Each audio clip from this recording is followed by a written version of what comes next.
Bismillahir Rahmanir Rahim. We will start with quote of the day, which is from the Quran.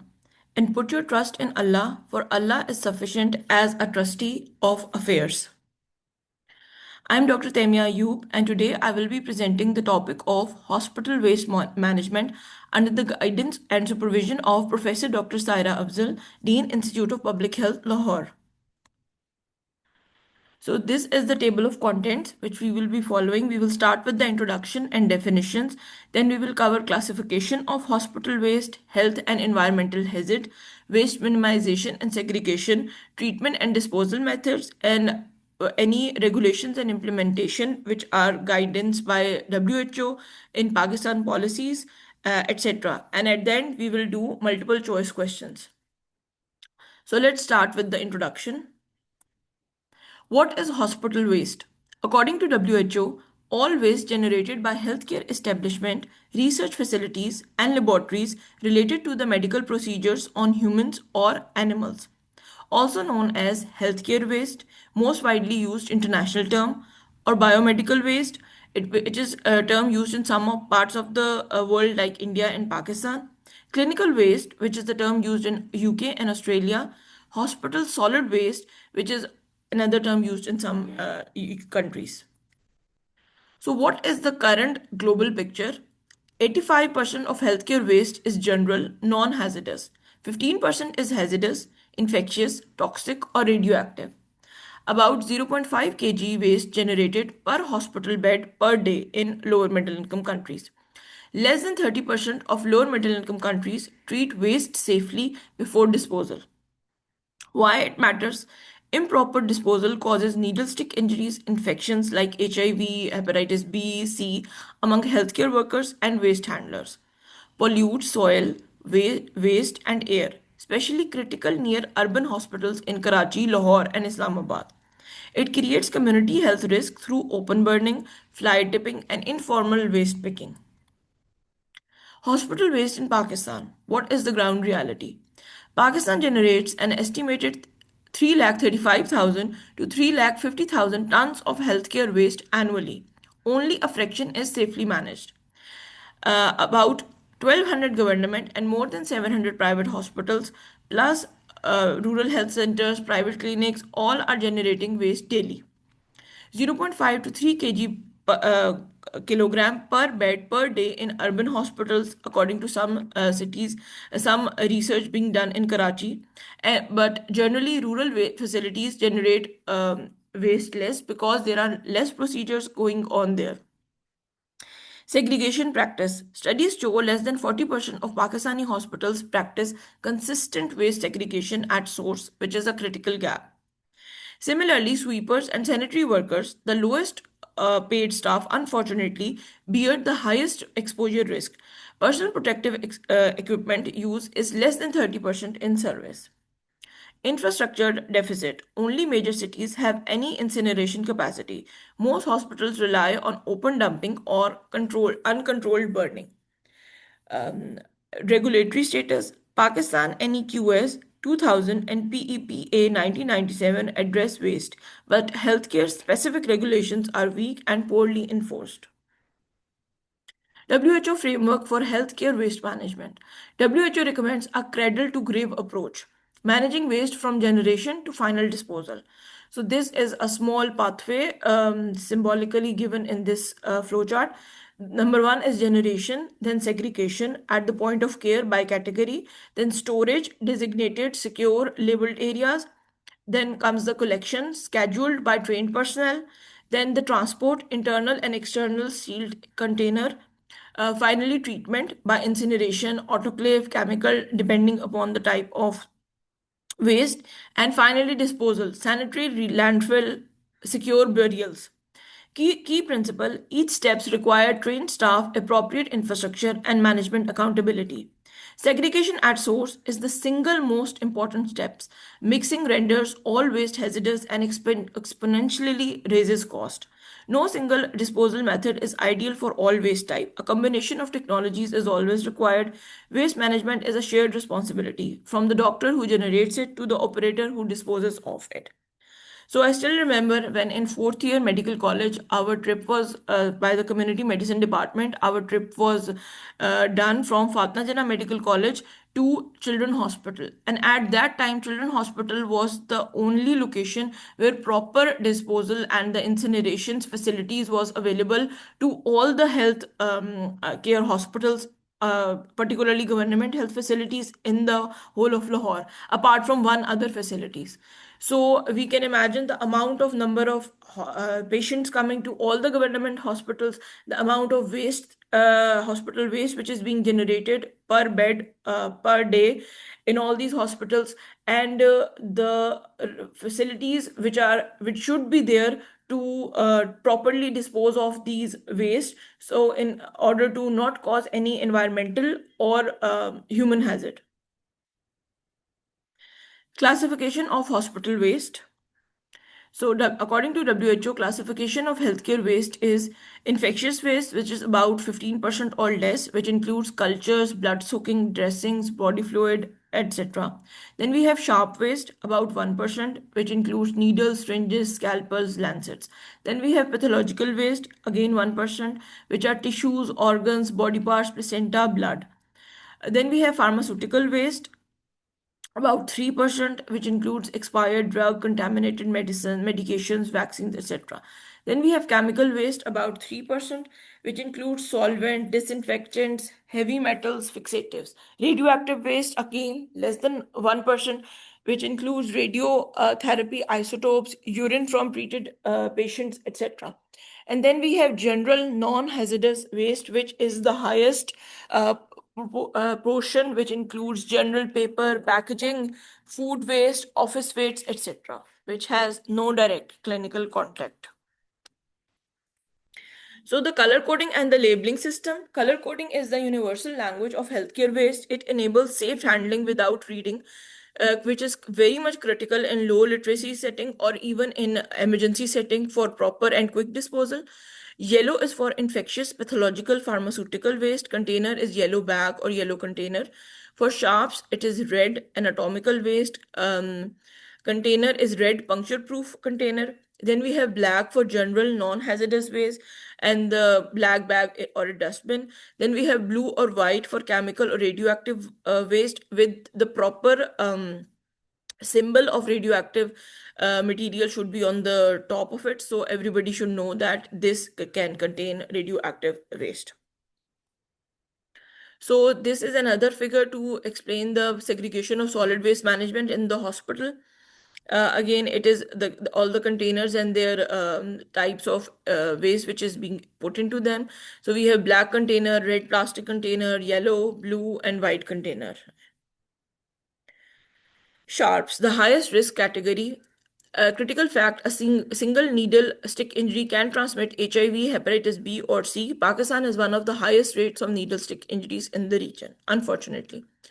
So, sharps are the needles, syringes, scalpel, lancets, broken ampules, suture needles, blood glucose lancets, and infusion sets.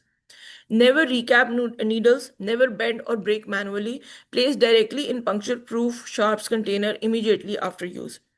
And sharps container standards must be puncture proof, leak proof, sealable, labeled with biohazard symbol, and whenever they are 75% full, they should be sealed and replaced. They should not be filled more than 75%. So in Pakistan, the major problem is reuse of syringes, which is widespread during HPV, HCV epidemics. Safe injection campaigns reduce reuse, but disposal remains unsafe. Then we come to health and environmental hazards. Who are at risk? Health risk from improper waste management.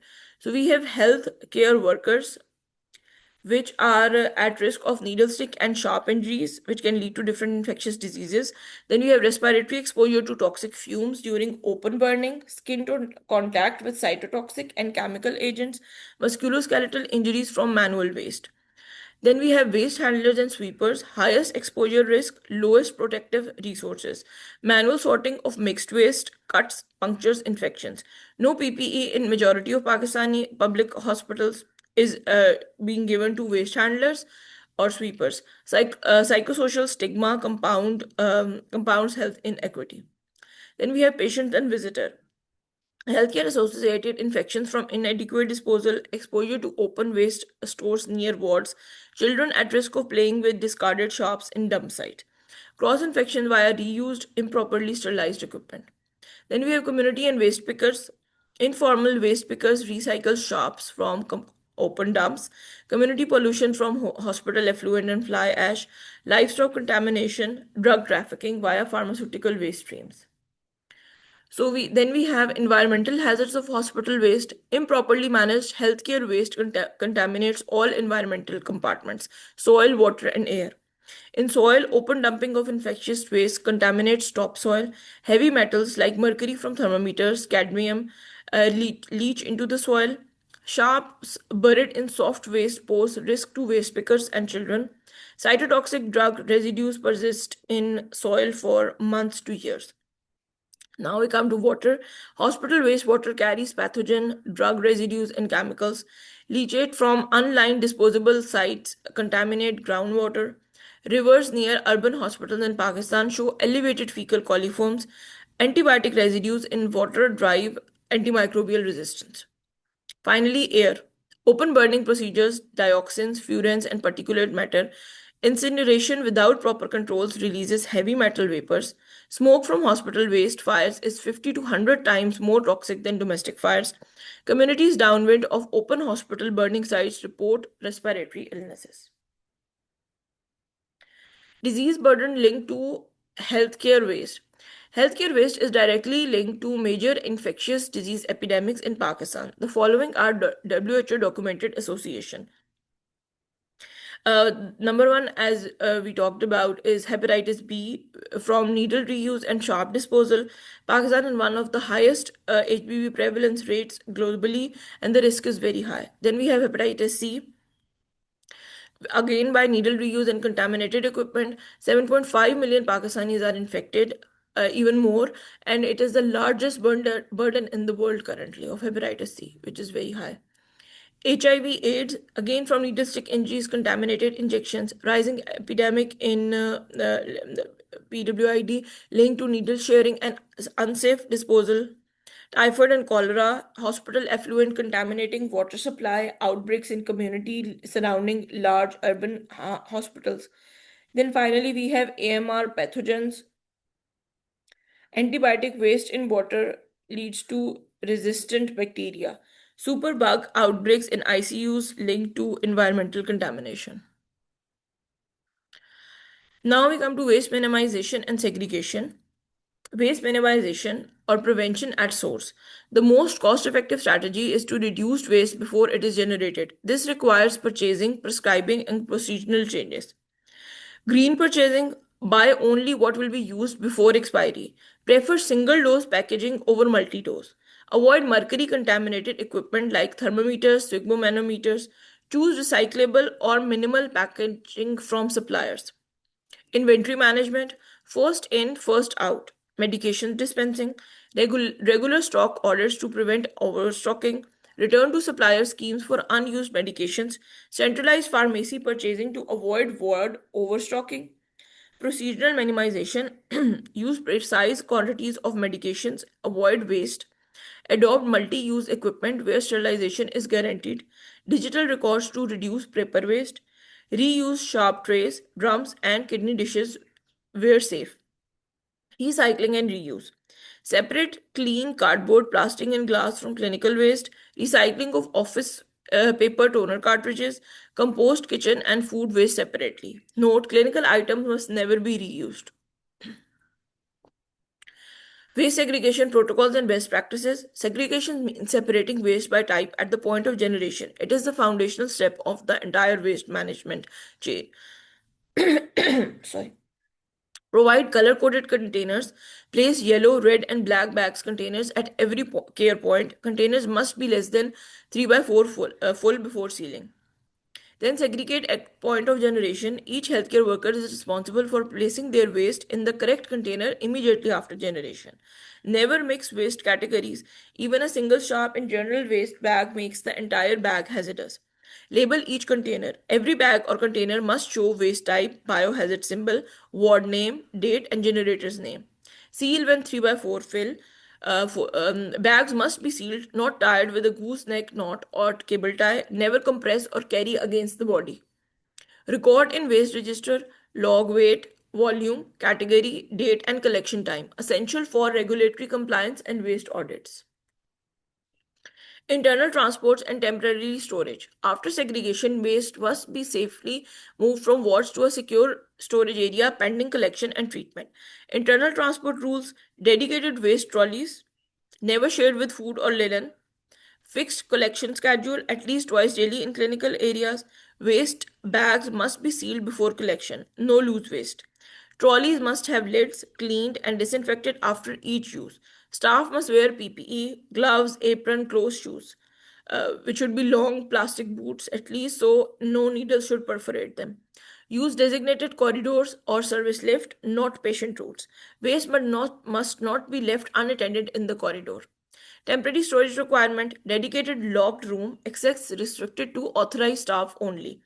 Maximum holding time 48 hours for infectious and 7 days for other. Separate sections for each waste categories.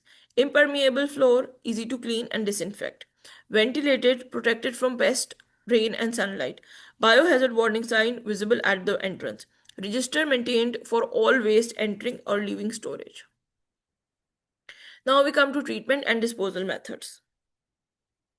Overview of treatment technologies. No single methods handle all waste type. The choice depends on waste type, availability, cost, and regulatory method.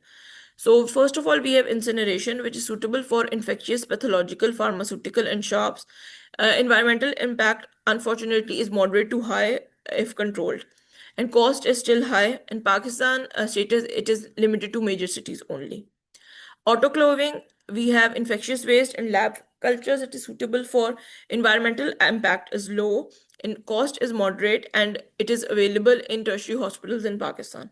Then we have chemical disinfection, which is suitable for liquid infectious waste, sharps after shredding. Environmental impact is low to moderate, cost is low. It is feasible at all levels in Pakistan.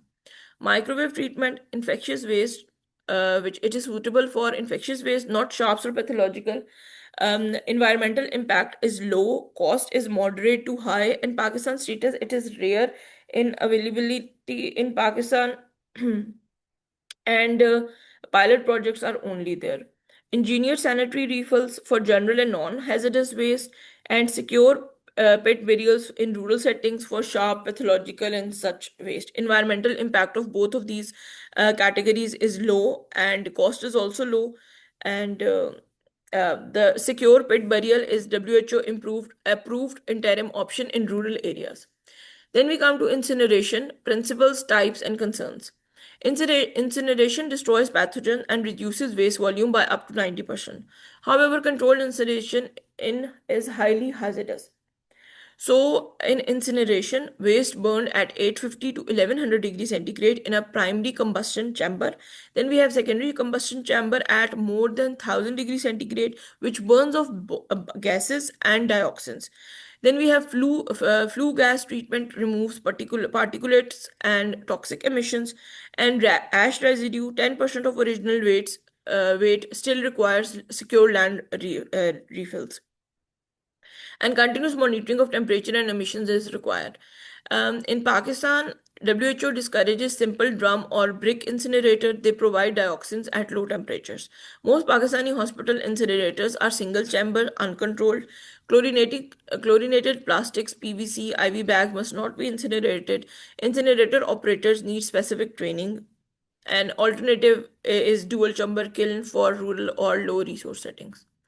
Then we go to autoclaving and chemical treatment. These methods are increasingly preferred over incineration for infectious waste, low cost and lower emissions, and more accessible. In autoclaving, steam at 121 degrees centigrade for more than 30 minutes or 134 degrees centigrade for 18 minutes. It kills all vegetative bacteria, viruses, and most spores.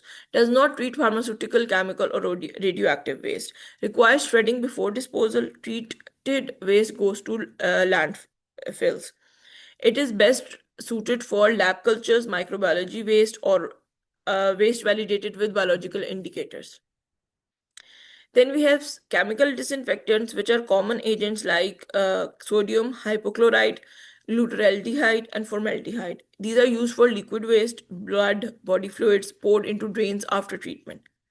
Sharps after chemical immersion must be encapsulated in cement or sand. Encapsulation is a rigid container filled with cement mortar suitable for rural setting. Now we come to pharmaceutical and radioactive waste disposal. For pharmaceutical waste, there are categories include expired drug, unused medication, contaminated pharmaceutical, cytotoxic agents. Cytotoxic drugs are the highest risk, which, as they are both genotoxic and carcinogenic, require licensed high temperature incineration. Non-cytotoxic solid drug return to manufacturer or in inertization or landfill. Liquid drugs are diluted, discharged to sewer in small quantities, or high temperature incineration. Never flush medication down toilets or drains without treatment. In Pakistan, Drug Regulatory Authority of Pakistan oversees pharmaceutical waste, but enforcement is weak. For radioactive waste, sources are radiotherapy, nuclear medicine, diagnostic imaging, in vitro analysis. Must be managed under Pakistan Atomic Energy Commission regulation. Decay in storage, short half life isotopes held until radiation falls to background levels. Long lived isotopes require centralized disposal at licensed PAEC facilities. For patients undergoing radioiodine, urine is radioactive, separate toilet sealed collection, and lead line containers mandatory for transport and PAEC certification required. Now we come to regulations and implementation. We have WHO and other international standards. Several international frameworks guide healthcare waste management. All are relevant to Pakistan as an aspiring middle income countries. For WHO, safe management of waste from healthcare activities, the Blue Book definitive global reference, it covers all waste categories, all treatment methods, all settings. Then we have Basel Convention, which gives control of trans-boundary movements of hazardous waste in 1989. It regulates exports, imports of hazardous waste, including pharmaceutical, and Pakistan is also a signatory. Then we have Stockholm Convention, persistent organic pollutants, targets dioxins from hospital waste incineration. It requires best available technologies for combustion. ILO Occupational Safety and Health Convention number 155. It protects healthcare workers and sanitary staff from occupational exposure to infectious and chemical waste. Finally, we have IAEA, Radiation Protection and Safety of Radiation Sources, governs radioactive medical waste. Pakistan Atomic Energy Commission implements IAEA standards domestically. This We have Pakistan's regulatory framework for hospital waste, Pakistan Environmental Protection Act (PEPA) in 1997, which is the primary environmental law. Section 11 prohibits discharge, disposal of hazardous waste without EPL. Hospital waste is classified as hazardous under PEPA. Then we have National Environmental Quality Standards NEQS 2000, which was amended in 2010. It sets limits for hospital effluent discharge to sewers and water bodies. No specific healthcare waste standards, a critical regulatory gap. Then we have hospital waste management rules in 2014. Pakistan first healthcare waste specific draft rules cover segregation, color coding, treatment options, and disposal. They have not been formally enacted yet. Then we have Drug Regulatory Authority Pakistan Act of 2012, which regulates pharmaceutical waste, including expired drugs and controlled substances. Then we have PAEC, Radiation Protection Ordinance. It governs all radioactive material in hospital, licensing, transport, disposal, all required Pakistan Atomic Energy Commission authorization. Developing a hospital waste management plan. Every hospital in Pakistan is legally required to have a written waste management plan. In practice, fewer than 20% of hospitals have a functioning plan. First of all is the waste audit, then we have waste policy, Roles and responsibilities, segregation protocol according to color code, container types, labeling requirements, treatment and disposal, which method will be used for which waste category, training plan, annual training or biannual training for all the staffs, including doctors, nursing, sweeper, everybody. Emergency procedure, spill management, needle stick protocol, fire and waste store, step by step SOPs should be developed. And we have then monitoring and reporting by waste register, monthly reports to hospital management, and annual review of the plan. Training, capacity building, and monitoring. Training is not a one time event. Effective hospital waste management requires continuous capacity building, and supervision, and accountability. Who to train and what to cover. Doctors and nurses about segregation, sharp safety, spill response, and EPS. Ward attendants about color coding, container handling, PPE use. Sweeper sanitary workers about safe collection, trolley hygiene, incident reporting. Housekeeping supervisors about scheduling, monitoring, waste register, and reporting. Hospital management about legal obligation, resource allocation, and audit review. Key monitoring indicators: percent of waste correctly segregated at source should be greater than 85%. Needle stick injuries rate per 100 full-time healthcare workers. Percent of staff trained in the past 12 months. Kilogram of hazardous waste treated per bed per month. Percentage of waste containers correctly labeled and color coded. Time from generation to disposal. Max 48 hours for infectious waste. Number of regulatory inspections and compliance status. Now we come to the key takeaways and the way forward, which is the waste management is patient safety, and improper management leads to different disease transmission. Segregation is the master key. Correct segregation at source reduces hazardous waste. Pakistan regulations exist, enforcement does not, unfortunately. Every hospital needs a written hospital waste management plan, which must be owned by the hospital management, reviewed annually, and backed by a designated waste management officer. Training is non negotiable. All staffs, from consultant to sweepers, must be trained. Public health professionals must lead um, in this category. Public health professionals are uniquely placed to design hospital waste management frameworks, conduct audits, advocate for regulation, and train healthcare teams. Now we come to multiple choice portion of the presentation. So the number one MCQ is, which statement best explains why segregation at source is considered the most critical steps in hospital waste management. It reduces transportation cost only, it eliminates the needs for treatment technologies, it prevents mixing that increasing hazardous waste volume, it simplifies documentation procedures, it reduces the need for trained personnel. C. Yes, it is C. Yes. Yeah. Approximately what portion of healthcare waste is hazardous according to WHO estimates? 5%, 10%, 15%, 25%, 40%. E. No, according to WHO, the hazardous waste is about 15%. A nurse disposes of a blood soaked dressing into a black waste bag due to lack of nearby color coded bins. What is the most appropriate interpretation? Acceptable if waste is later segregated, minor error with no major implication, only problematic if sharps are present, converts general waste into hazardous waste, acceptable in resource limited setting. D. Yes, it is D. Yes. Which waste category E. requires a puncture-proof container for safe disposal? Infectious waste, chemical waste, sharp waste, pharmaceutical waste, or general waste? C. Yes, sharp waste. A hospital reports frequent needle stick injuries among sanitary workers. Which intervention would be most effective?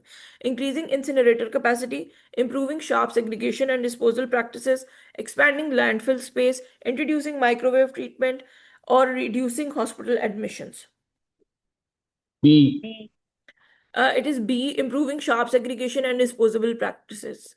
Which treatment methods is most appropriate for infectious waste with minimal environmental emissions? Incineration, open burning, autoclaving, secure burial, or incineration? C. Yes, it is C, autoclaving. A rural health facility without access to incineration needs to dispose of sharp safely, which is the most appropriate option. Open dumping, chemical disinfection, followed by reuse, disposal in general waste, encapsulation or secure pit burial, flushing into sewage system. D. D. In rural health settings, if other facilities are not available, then D option, encapsulation or secure pit burial, are the desired one. Which international convention specifically targets emission like dioxins from healthcare waste incineration? Basel Convention, Stockholm Convention, ILO Convention 155, WHO Blue Book, or IAEA standards?